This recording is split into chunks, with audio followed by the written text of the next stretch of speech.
मैंने खुद भी एग्जामिन किया कि मैं इस चीज़ के लिए इस मेज़ के लिए फिट हूँ कि नहीं, कि मैं खुदा के बदन और खून को ले सकूँ। हम इसको बड़ा लाइट लेते हैं। हम जब भी, टू बी वेरी ऑनेस्ट, जब भी हम लोग इस पाक हिस्से में आते हैं और इस मंथ के शुरू में इसको हम लेते हैं, तो वी आर वेरी लाइट।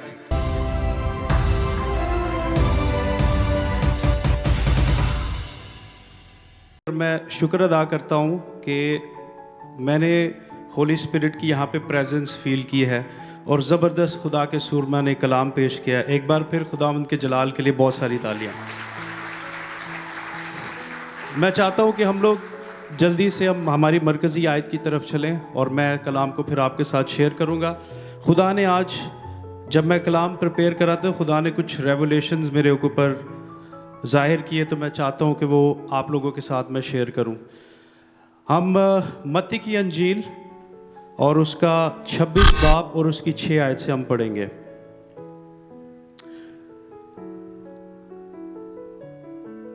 और जब वो खा रहे थे तो यीशु ने रोटी ली और बरकत दी, देकर तोड़ी और शागिर्दों को देकर कहा, लो खाओ, ये मेरा बदन है।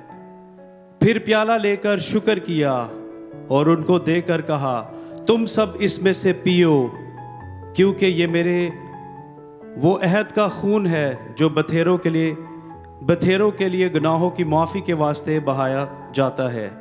आमीन। पाकलाम के पढ़े और सुने जाने पर खुदा उनकी बरकत हो। मैं आपसे एक्सप्लेन करना चाहूँगा कि ब्रेड प्रेजेंट्स, जो रोटी है वो प्रेजेंट करती है खुदा के जिस्म को, खुदा की बॉडी को, करेक्ट। और जो लहू है वो रिप्रेजेंट करता है वाइन को, जिसको अंगूर का शीरा भी कहते हैं, जूस भी कहते हैं, उसको रिप्रेजेंट करता है। मैं इस पर थोड़ा फोकस करना चाहूँगा कि जो इंसान का ब्रेड है, रोटी तोड़ी क्यों जाती है, why the bread is broken, क्यों उसको तोड़ के हम खाते हैं। जैसे खुदावंद यीशु मसीह का बदन तोड़ा गया, ही वॉज ब्रोकन, उसको तोड़ा किस लिए, वाई। खुदा का बदन तोड़ा गया because you can be fixed. He has broken, कि आपके जो गुनाह हैं, जो ज़मीन पे इंसान की शक्ल में, इंसान की वजह से जो ज़मीन लानती हुई थी, उसको खुदा फिक्स कर सके।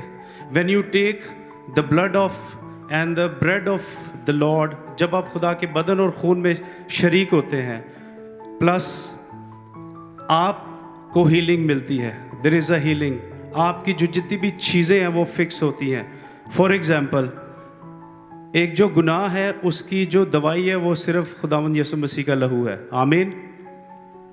एंड हम इसको बड़ा लाइट लेते हैं। हम जब भी, टू बी वेरी ऑनेस्ट, जब भी हम लोग इस पाक हिस्से में आते हैं और इस मंथ के शुरू में इसको हम लेते हैं, तो वी आर वेरी लाइट।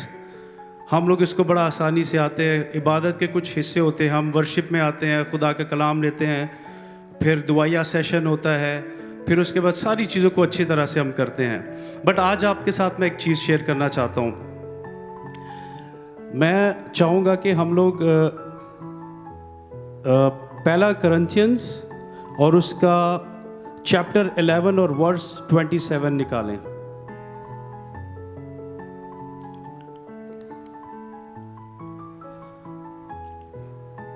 पहला करंथियु, एक्चुअली मेरा फोकस इस चीज़ पे इसलिए क्योंकि मैंने कुछ सीखा है ताकि मैं आप लोगों के साथ शेयर कर सकूं। इस वास्ते जो कोई नामुनासिब तौर पर खुदावंद की रोटी खाए या उसके प्याले में से पिए, वो खुदावंद के बदन और खून के बारे में कसूरवार होगा। क्या होगा?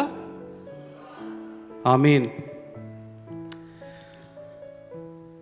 हम सब जब यहाँ पे आते हैं ना, तो हमें अपने आप को एग्जामिन करना चाहिए। मैंने आज खुद भी किया, जब मैं ये मैसेज प्रिपेयर कर रहा था, मैंने खुद भी एग्जामिन किया कि मैं इस चीज़ के लिए, इस मेज़ के लिए फिट हूँ कि नहीं, कि मैं खुदा के बदन और खून को ले सकूं। मैंने अपनी चीज़ों को एनालिसिस किया कि कैसे मैं अपने आप को फिट हो सकता। आपको पता है यहाँ पे जब आपकी जॉब लगती है, if you are not physically fit, आपको जॉब पे नहीं रखते वो, करेक्ट। आप किसी भी ऑर्गेनाइजेशन में जाएं, चाहे आप प्राइवेट में चले जाएं या आप गवर्नमेंट सेक्टर में जाएं, जब तक आप फिट नहीं होंगे तो आपको जॉब नहीं मिलेगी। This is the same criteria for this. वो किस तरह मैं आपको बताता हूँ। आप अपने अंदर जब खुदा की हजूरी में आते हैं, आप चर्च के अंदर आते हैं, कलीसिया के अंदर आते हैं, हमारे अंदर नफ़रतें, वी हैव ग्रजेस, हमारी सोचें नेगेटिव होती हैं, गुनाह में होते हैं, बहुत सारी ऐसी चीज़ें हमारे साथ जुड़ी होती हैं। मैं कहूँगा कि मैं बिल्कुल ठीक हूँ, मैं भी नहीं हूँ। शायद मेरे अंदर ऐसी चीज़ हो, मैं नाराज़ हूँ अपने भाई से, that means I am not fit to take this body of Christ. मैं फिट नहीं हूं कि मैं इसको लूं। इसी तरह हमारी जिंदगी में बहुत सारे ऐसे एरियाज हैं जिसके अंदर हम लोग फिट नहीं है। इसके लिए वी शुड बी, हमारा दिल, हमारा जिस्म, हमारी रूह पाक होनी चाहिए, क्लियर होना चाहिए, हमारा माइंड क्लियर होना चाहिए कि हमारी जितनी भी चीज़ें हैं जो हमें अनफिट करती हैं वो साइड पे हों। The priority should be the blood of Christ, the body of the Christ. आमीन। और दूसरी चीज़, आप सब जानते हैं कि born again, दोबारा पैदा होना नए सिरे से, आपको पता है उनके लिए भी एक criteria. I just came to know, मुझे होली स्पिरिट ने गाइड किया तो मैं आपके साथ शेयर करूँगा। born again होना, I know it's a big thing। आप खुदा के जलाल में आते हैं, खुदा की हजूरी आपकी होती है, पाक रूह का मसा आपके साथ होता है। बट मैं आपको बताना चाहता हूँ कि जब आप खुदा की मेज़ में शामिल होते हैं, बॉर्न अगेन, जो दोबारा पैदा हुए सिरे से, उनके लिए भी जब तक अनटिल वो लोग अंजील के मुताबिक अगर अपनी ज़िंदगी नहीं गुजारे, they are also not the worthy, they are not fit. They should be fit according to the gospel, अंजील पे चलते हुए। बॉर्न अगेन होना, यस इट्स नेसेसरी, बट उसके साथ आपको अपने आप को इन सारी चीज़ों से दूर रखना है जिसमें आपस की रंजिशें हैं,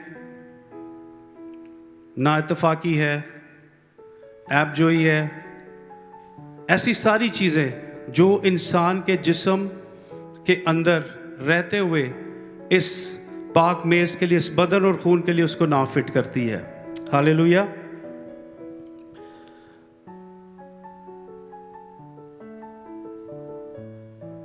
मैं सोच रहा था कि ये बात करनी चाहिए कि नहीं पास्टर जी, बट देखिए बाइबल में लिखा है कि इसको मेरी यादगारी में किया करो। यूजली मैं और मेरी वाइफ, जो हमारी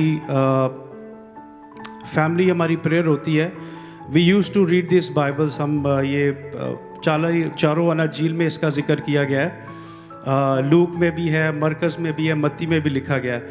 हम लोग ये प्रैक्टिस हम घर से शुरू करते थे, मैं और मेरी वाइफ।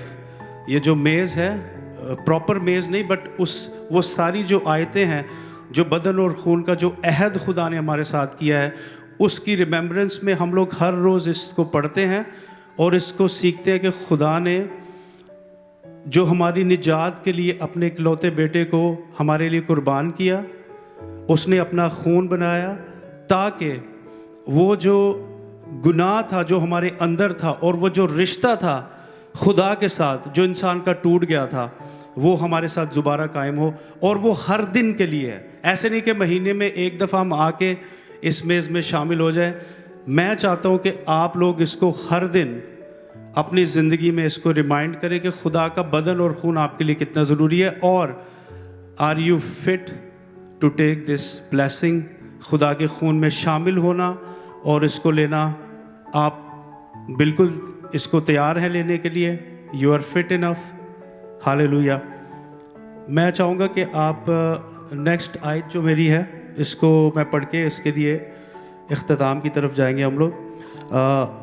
जॉन चैप्टर 6 उसकी 55 से 58 आयत तक। जॉन चैप्टर 6, यूहन्ना